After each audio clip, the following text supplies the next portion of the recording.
बातम्यांची सुरुवात करूया अवकाळी पावसाच्या महत्त्वाच्या बातमीनं।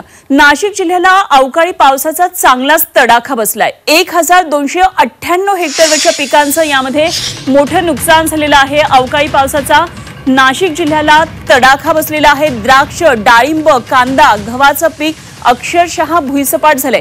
पंचनामे करून शासनाकडे या संदर्भातले आता प्रस्ताव पाठवले जाणार आहेत। 2 दिवस अवकाळी पाऊस सतत पडतोय, त्यामुळे नाशिक जिल्हा खरं तर हा एक कृषी जिल्हा ओळखला जातो। खरं तर मुंबईची परसबाग म्हणून नाशिक जिल्ह्याला ओळखलं जातं आणि मोठ्या प्रमाणामध्ये शेतीचं या अवकाळी पावसानं नुकसान केलंय। जिल्ह्यातल्या 30 गावांमध्ये 1990 शेतकऱ्यांचं यामध्ये मोठं नुकसान झालंय।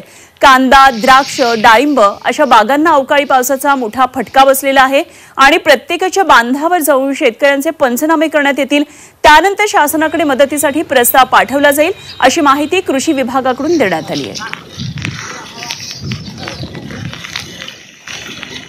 तर नाशिक जिल्ह्यामध्ये पावसामुळे अवकाळी पावसानं मोठं नुकसान झाले आणि जाणून घेऊया काय नेमकी नाशिकमधली सध्याची वस्तुस्थिती आहे, नुकसान किती मोठं आहे आणि आमचे प्रतिनिधी योगेश खरे आपल्याबरोबर जोडले जातात।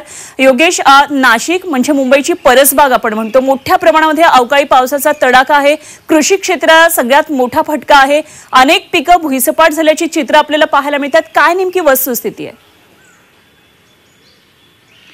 खरं एकूण जर आपण बघितलं, नाशिक जिल्हा हा पूर्ण देशाचा कांदा पुरवठादार जिल्हा म्हणून ओळखला जातो। सर्वाधिक कांद्याचं उत्पादन म्हणजे 40% उत्पादन हे नाशिकमध्ये होतं आणि याच सर्वाधिक म्हणजे आपण दर्जेदार जो कांदा तयार होतो तो सटाणा बागलाण परिसरात तयार होतो आणि याच परिसरामध्ये मोठ्या प्रमाणात या अवकाळी पावसानं नुकसान केलं आहे, गारपीट केली आहे आणि त्यामुळे इथला कांदा जवळजवळ 1100 शेतकऱ्यांचा कांदा हा उद्ध्वस्त झालेला आहे।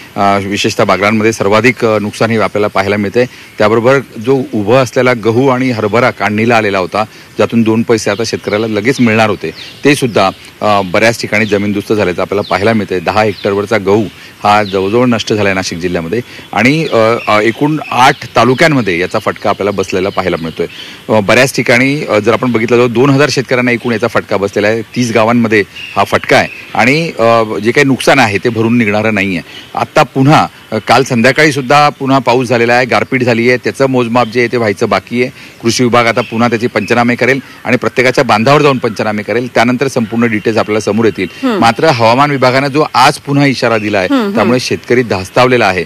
आता कुणावर गंडांतर येणार आणि कुणाचा गहू उद्ध्वस्त होणार, कुणाची पिकं उद्ध्वस्त होणार, यामुळे शेतकरी धास्तावलेला आहे। आज तो आधीच आर्थिक अडचणीमध्ये आहे, बँक कर्ज देत नाहीये, जिल्हा बँक उद्ध्वस्त झालेली आहे आणि अशामध्ये नाशिकचा शेतकरी पूर्णपणे आता अडचणीत आलेला आहे। अगदी धन्यवाद योगेश दिलेल्या या सगळ्या सविस्तर माहितीसाठी आणि जरूर आपल्याकडून अपडेट्स या संदर्भातले जाणून घेत राहू। तुर्तास धन्यवाद।